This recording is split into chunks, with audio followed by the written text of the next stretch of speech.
This is LGBT. Let's get back to talking. I'm Nico, and around here, we tell stories about queer lives. The ones that ended in headlines, or never made it that far. Some were victims, some were villains. Most were complicated. So, pour a drink, take a breath, let's get back to talking. Tonight we're crawling into a piece of Australian true crime history that still makes seasoned detectives flinch.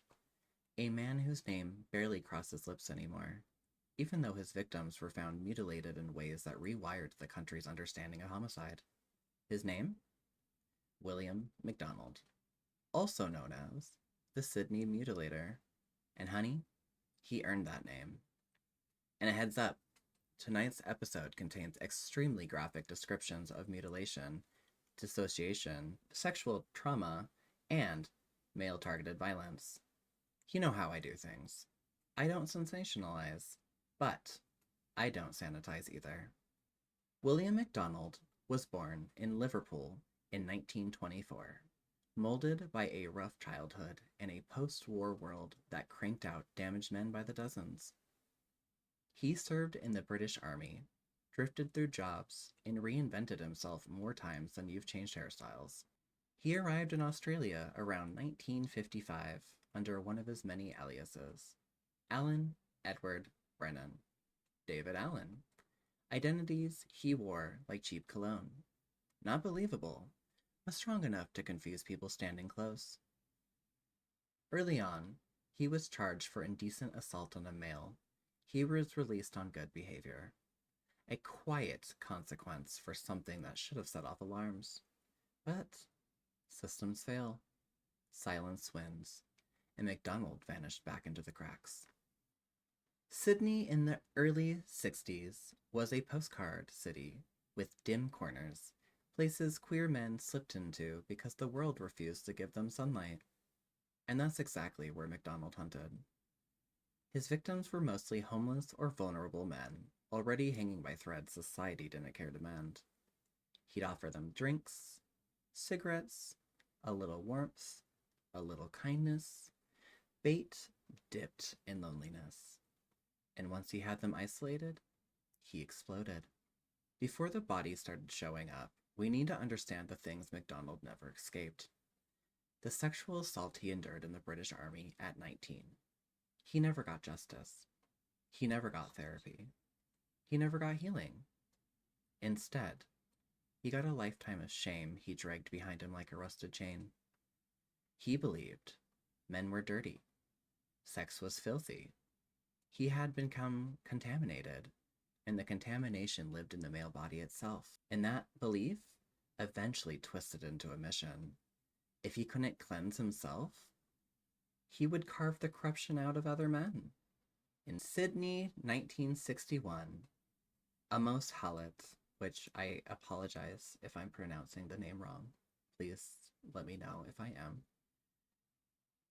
He was 55 years old, homeless, drunk. He leaned on MacDonald, literally leaned his weight into him. And that was the spark. To MacDonald, Hallett's body wasn't a body. It was a symbol of every older man who'd hurt him, used him, marked him, shamed him. He stabbed Hallett more than 30 times in the chest, neck, and abdomen, but the real psychological reveal came after. He mutilated the groin. He removed the genitals, opened the abdomen as if performing a personal exorcism.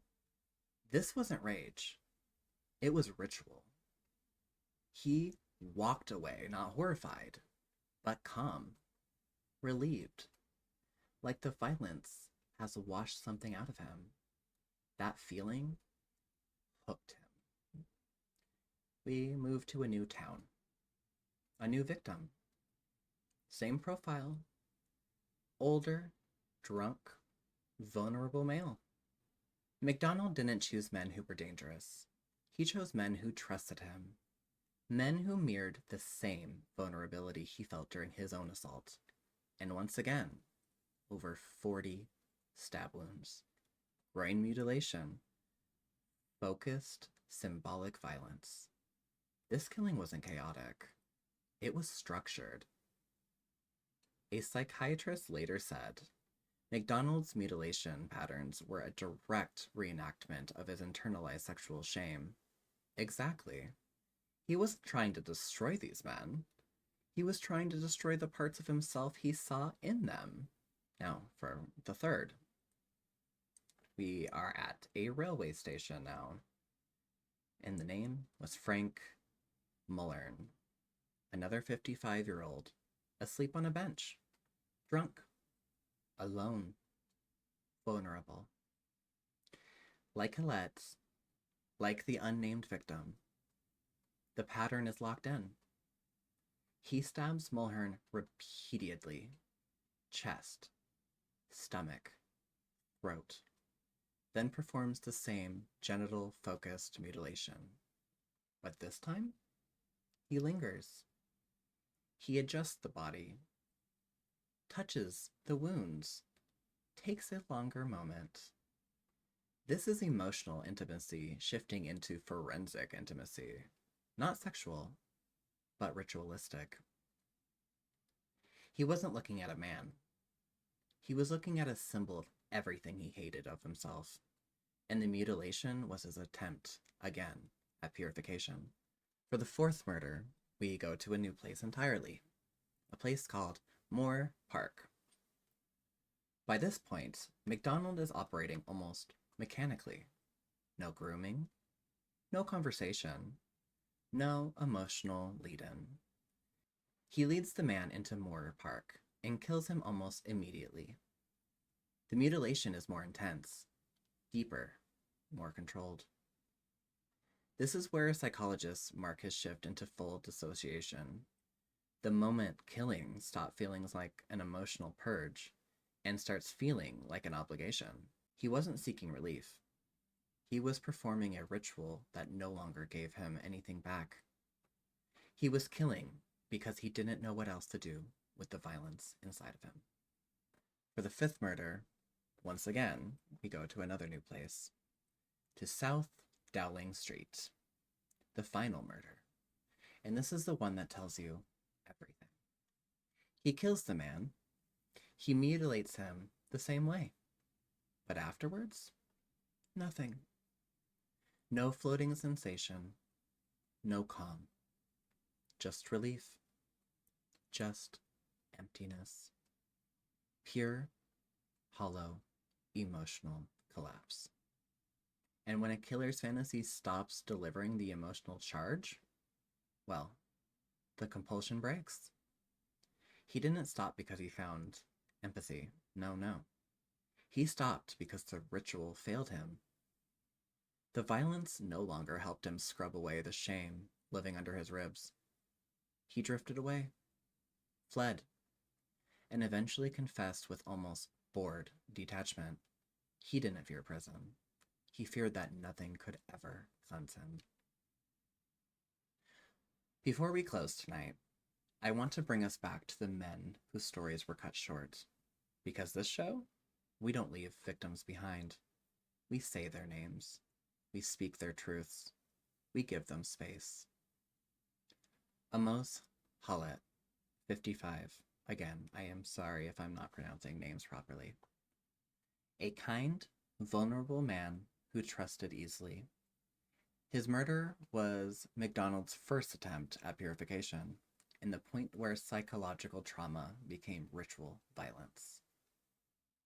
The second was an unidentified man of Wollongong, a man still to this day unnamed, still unclaimed. His murder escalated the mutilation pattern, a silent victim in a ritual he never knew he was part of. The fourth victim was Frank Mulhern, another 55-year-old man, a railway worker known for being warm when he drank. He fell asleep at a station. MacDonald treated him as the perfect vessel for his internalized self-hatred. The fourth victim was in Moore Park, another older intoxicated man. His death marked the moment MacDonald disconnected from reality entirely. Pure dissociation, pure ritual. The fifth and final victim of South Doling Street, the one whose death collapsed the fantasy. MacDonald mutilated him the same way and felt nothing. And that emptiness is what stopped him. These men were not metaphors. They were not symbols. They were not stand-ins for a killer's trauma. They were people, and they deserved better endings than the ones they were given. And that's where we're leaving William MacDonald tonight. A man who tried to carve his shame out of the world and ended up carving himself into Australian true crime history instead. Not because he was brilliant, not because he was powerful, but because he preyed on men the world didn't protect. Queer-coded, vulnerable, older, and alone. The kind of men society still tend to forget. We don't forget them here. If this episode hits heavy, good. It should. If it made you curious, fabulous. That's why I'm here. And if it made you look at the shadows a little differently, welcome to the club. You've been listening to LGBT. Let's get back to talking. I'm Nico, your host, your narrator, your slightly too interested gay friend with a microphone. And every week, we dig into queer lives, brushed out of the margins. The victims, the villains, and the beautifully complicated ones in between. If you liked tonight's story, go ahead and follow, subscribe, leave a review, or just whisper sweet nothings into the void. I hear everything. Until next time, pour a drink, take a breath. Let's get back to talking.